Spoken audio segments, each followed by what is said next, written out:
Danyang, Mahar Tukar Nyawa akan segera ditayangkan di 11 negara.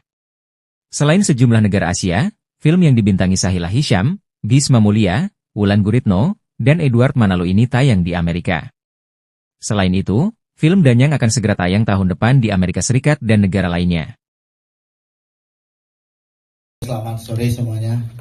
Terima kasih atas kedatangan dan supportnya yang luar biasa hari ini untuk film Danyang. Pertanyaannya tadi, filmnya nggak tayang di Indonesia saja. Iya, benar nggak sih Pak? Ya benar. Jadi film kita ini akan tayang di 11 negara termasuk Indonesia. 11 negara termasuk Indonesia, oh my god, oke. Wow, apa yang mendasari Bapak kemudian untuk berpikir, oke, this is the right time untuk ditayangkan tidak hanya di Indonesia, tapi juga di luar negeri sana? Kebetulan film ini banyak yang mensupport ya. Dan saya mensupport kerja Pak Raufik yang begitu luar biasa totalitas. Jadi kita akan gokan film ini ke banyak negara agar bisa mengangkat film kita juga di dunia gitu. Amin, amin, amin, amin. So, Danyang ini akan go internasional, kurang lebih seperti itu ya Pak ya? Amin. Saya mau ke Pak Raufik kalau gitu. Pak Raufik, boleh mohon izin, saya mau tanya sedikit. Film yang satu ini akan goes international. Tapi kalau ditanyain Pak, sebenarnya apa sih yang membedakan film horor yang satu ini dengan film-film horor lainnya? Sampai kemudian ini kayaknya bisa nih diterima sama pasar internasional. Ya. Terima kasih. Assalamualaikum warahmatullahi wabarakatuh. Terima kasih rekan-rekan media semua yang bisa hadir hari ini. Dan rekan-rekan dari Kastel maupun dari Film Danyang. Terima kasih. Ya, pertanyaan tadi ya cukup ini ya membanggakan buat kami karena tidak hanya tayang di Indonesia tetapi di 10 negara. Ini melalui proses yang cukup cukup singkat saja ya. Dan yang membedakan ini adalah hantunya ya. Jadi hantu Danyang ini memiliki cara membunuh yang berbeda ya. Salah satunya dengan menggunakan rambut ya. Yang kedua ada model cekikan ya, yang itu sepertinya bisa membedakan dengan film-film yang lain. Sih. Ya. Dan ini juga sebenarnya kalau kita bilang tukar nyawa ini juga cukup menarik ya, karena biasanya kan kalau pesugihan tuh udah pasti kalau akan orangnya yang melakukan itu akan mati ibaratnya meninggal. Kalau yang satu ini tuh bisa dengan tukar tumbal, kurang lebih seperti itu ya Pak ya? Iya. Jadi ini dengan mahar tukar nyawa pun kita memberikan judul ini memang suatu perspektif yang berbeda ya, dan kebetulan ini pun merupakan hasil sebuah hasil penelusuran saya sendiri ya, di mana saya menemukan kata atau kalimat ini di sebuah tempat yang memang mereka itu ada seperti itu. Dan yang kedua, di dalam film ini ada tuh istilah tukar tumbal ya. Tukar tumbal itu pun cukup membedakan dengan film yang lain. Ya, itu yang menarik, yang berbeda dari film-film horor lainnya ya. Terima kasih Pak Raufik. Selanjutnya saya akan berlanjut ke Mas Rizky Tama, Toran Darman. Silahkan Mas, monggo. Mas, aku tuh penasaran banget nih ya, kalau dari sudut pandang Mas Rizky sendiri melihat film yang satu ini. Ini kan sebenarnya kalau Darman ini tuh agak-agak semi-semi. Tiba-tiba kepikiran kalau gue mau ikutan pesugihan. Karena gini, aku paham banget gelap mata itu ada karena demi perempuan yang dicintai. Tapi kan bokapnya baik banget ya. Bokapnya tuh bertahan teguh gitu kan. Kenapa dia lebih memilih pasangannya dibanding orang tuanya? What do you think about it? Lihat ke depan bro. Pertama, ini tuh salah satu pertanyaan buat aku pribadi saat mau memerankan Galang. Kenapa Galang mau menempuh pesugihan untuk mencapai itu untuk demi cintanya?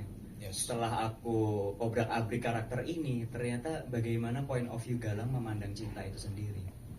Jadi bagaimana seseorang yang belum bisa dibilang belum terkontaminasi akan mungkin sosial media atau pola pikir modern atau seperti itu. Jadi bagaimana dia pure benar-benar memandang cinta itu sendiri. Jadi itu membuat seorang laki-laki yang mempunyai cinta yang murni melakukan apa saja untuk cinta ini. Itu make sense sih, karena dia punya orang tua, si ayahnya ini baik banget, yang mungkin sayang banget sama Galang, tiba-tiba dia meninggal, dan dia look up to, Galang itu cuma orang tuanya sebapaknya ini, jadi dia melakukan hal yang sama kepada orang yang dia cintainya. Iya. Terus dia mau ngelakuin itu ya. Karena terus deep, iya. Deep, man. Deep banget. Tiba-tiba kita bahas tentang psikologis ya. Iya. Oke, wait a second. Ngobrolnya udah, kita mau buka kesempatan kali ini buat teman-teman media yang Semar banyak. Ini ada sebuah urban legend yang disajikan, urban legend yang sampai sekarang, jadi bukan legend tapi sampai sekarang juga mungkin masih ada dilakukan persugihan tersebut gitu. Dan ada yaitu tadi mahar tukar nyawa tersebut yang mungkin akan menjadi menarik untuk kita membuka mata kita dan ini ada toh gitu, bukan untuk ditiru tapi ya, tetapi itu ada dan ada konsekuensinya juga tentunya pastinya gitu kalau kita berpikir pendek untuk melakukan hal-hal tersebut. Jadi pastikan untuk nonton Danyang 7 November 2024, betul ya? betul. Di bioskop-bioskop kesayangan Anda atau di 10 negara tersebut saya. Dan USA nonton Danyang. ya, saya punya visa ya Pak. Jadi diajak. Kalau yang menarik buat aku, semuanya menarik buat aku karena kan menjadi seseorang yang lain mengalami apa yang dialami orang yang bukan saya alami itu pasti sangat menarik untuk didalami. Tapi saya bukan penari, itu rada luas ya, oke loh jogetnya tadi nggak? Ya, Oke banget malah. lumayan lah ya. Joget ronggeng jadi dapat ilmu baru. Setiap seneng gitu kalau setiap syuting baru terus ada ilmu baru, jadi sekarang bisa nari ronggeng gitu kan. Kali nanti dibutuhkan buat entah apa Penari ronggeng lagi. gitu. Jadi itu salah satu scene yang aku suka juga pada saat menari. Oke, terima kasih. Next. Kalau dari aku mungkin di dalam film ini itu ada banyak genre ya. Di satu sisi ini film horor tapi juga ada actionnya dan drama keluarganya dan balik lagi ke horornya. Itu sih yang menarik. Lalu menjawab rasa penasaran masyarakat terhadap apa sih hantu Danyang itu sendiri dan seperti apa pesugihan itu. Karena setelah syuting ini dan aku konsul-konsul ke beberapa orang yang memahami hal itu, ternyata yang terjadi pesugihan itu benar-benar seperti ini yang tadi teman-teman lihat, yang masuknya kapan keluarnya kapan, itu benar-benar terjadi di ritual pesugihan. Jadi itu salah satu yang membuat penonton menjadi terjawab rasa penasaran ya mungkin. Lalu untuk adegan yang andalan, semuanya andalan sih, tapi ada scene ending di mana persiapannya itu kita kan pakai tempat yang luas ya, yang loncat itu. Ternyata saat eksekusi tempatnya medannya sulit. Jadi menurut lu itu salah satu yang menantang dan salah satu andalan film. Itu 1 malam. Oh iya, 1 malam kita kejar Sampai subuh. Wow. Dari maghrib sampai subuh. Full. Semalam. Itu nggak selesai. Gak selesai. Iya, masih ya. Karena medannya memang sulit sekali. Memang sulit dan seram ya. Iya di Kenapa sulit? Iya benar. Oke. Next, saya. Kalau dari aku, kenapa harus nonton film Danyang Mahar Tukar Nyawa? Yang pastinya ini relate banget. Emang ada di Indonesia dari dulu sampai sekarang pesugihan, detail banget tentang pesugihannya, dan semoga setelah nonton film Danyang Mahar Tukar Nyawa jadi bisa bawa cerita, diskusi sama teman-teman, sama keluarga. Oh ternyata detail pesugihan seperti ini ya gitu, konsekuensinya seperti ini ya gitu. Jadi kayak seru, bisa jadi bahan obrolan udah nonton.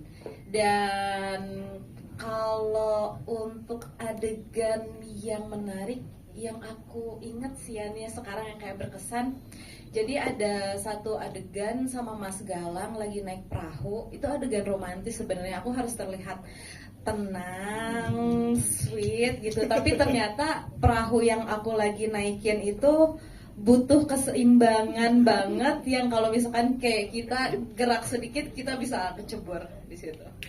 Ada tuh di scene awal Iya, ya, iya. kita bisa lihat tuh ya. Oke, terima kasih.